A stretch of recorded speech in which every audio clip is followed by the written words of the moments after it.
मैंने इज्जत घर की चर्चा की। जो गांवों के अंदर जिस प्रकार से बाहर शौच जाने का कार्यक्रम होता था, शहरों में जिस प्रकार गंदगी होती थी, सब जगह घर में टॉयलेट बने, उस इज्जत घर के लिए उन्होंने देश में अभियान चलाया।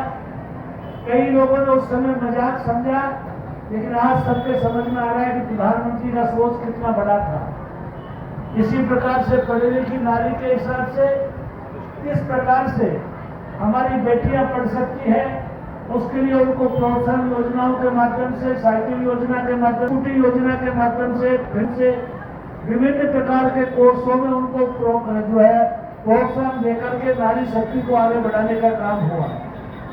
हमारी माता बहने गर्भवती माओं के लिए जिस प्रकार से उन्होंने सुविधा करने का काम किया, आयुष्मान भारत में जिस प्रकार से स्वास्थ्य के प्रति जो उन्होंने सुविधा देने का काम किया, और आज पूरे देश में हमारे माननीय प्रधानमंत्री जी का नारा है कि नारी स्वस्थ रहे। नारी स्वस्थ होगी तो आने वाली हमारी पीढ़ी, आने वाले हमारे बच्चे बच्ची स्वस्थ होंगे। अगर बच्चे बच्ची स्वस्थ होंगे तो भारत स्वस्थ होगा। अगर माँ कमजोर है तो बच्चा बच्ची भी कमजोर होगा। अगर माँ कमजोर है तो बच्चे बच्ची भी माँ की बीमारी से जो ग्रसित होंगे। इसलिए स्वस्थ नारी जब होगी तो निश्चित रूप से आने वाली भारत की संस्कृति और भारत की जो जनसंख्या है उसको किस प्रकार से स्वस्थ बनाया जाए, भारत को कैसे सशक्त बनाया जाए, इस दिशा में उन्होंने एक कदम बढ़ाया है। माननीय प्रधानमंत्री जी का सोच है 2047 में भारत दुनिया का ताकतवर राष्ट्र बने। आप सब जानते हैं आजकल दो तरह के दुनिया में देश है, एक प्रगतिशील है और एक जो है जो अपने आप को प्रगति कर चुके हैं। दो तरह के देशों में जो अपने आप को जो विकसित राष्ट्र कहते हैं उनमें अमेरिका,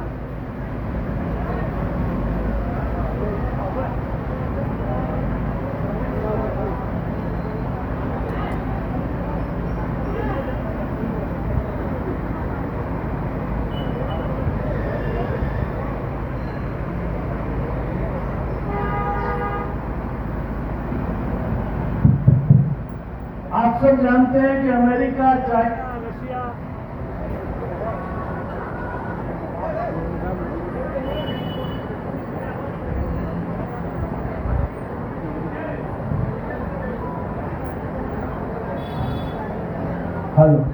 हेलो ये जो विकसित राष्ट्र है, इन विकसित राष्ट्रों के सामने प्रगतिशील राष्ट्रों की चुनौती थी किस प्रकार से वो शक्तिशाली बने। माननीय प्रधानमंत्री जी ने जब देश की बागडोर संभाली तो हमारी अर्थव्यवस्था 6-7वें नंबर पर थी। आज हमें देश की अर्थव्यवस्था में 4थे स्थान पर है और 3रे स्थान की ओर अग्रसर है। आप अंदाजा लगा सकते हैं भारत दुनिया की जब 3री शक्ति बनेगा तो भारत किस प्रकार से अपने आप में उन्नत राष्ट्र होगा। उस उन्नत राष्ट्र में हमारी नारी स्वस्थ रहकर के सशक्त बने, परिवार सशक्त बने, तो भारत निश्चित रूप से सशक्त बनेगा। मैं सभी हमारे चिकित्सकों से अनुरोध करूंगा कि प्रधानमंत्री जी के सपने के अनुरूप आप इस उद्देश्य को फलीभूत करने में सहयोग करें और जो अस्पताल की सेवाएं हैं जनता को सही मायने में मिले, स्वच्छता का वातावरण हो, स्वस्थ वातावरण हो, और उस स्वस्थ वातावरण के अंदर जो भी हमारे भाई बहन यहाँ पर आते हैं वो ये महसूस करके जाए कि हमारी चिकित्सा सेवाएं हमारे प्रधानमंत्री के भाव के अनुरूप है और आम आदमी हमारा यहाँ से एक अच्छा भाव लेके जाए, ऐसा मेरा आप सबसे अनुरोध है। क्योंकि जिस प्रकार से कोरोना काल के बाद में स्वास्थ्य सेवाओं के लिए केंद्र सरकार ने जो बजट किया है, आज तक का सबसे बड़ा बजट केंद्र सरकार ने स्वास्थ्य सेवाओं पे कोरोना काल के बाद में किया है और बड़े बड़े प्रोजेक्ट हाथ में लेकर के इन सब सेवाओं को उचित और मजबूत करने के लिए माननीय प्रधानमंत्री जी का सपना है।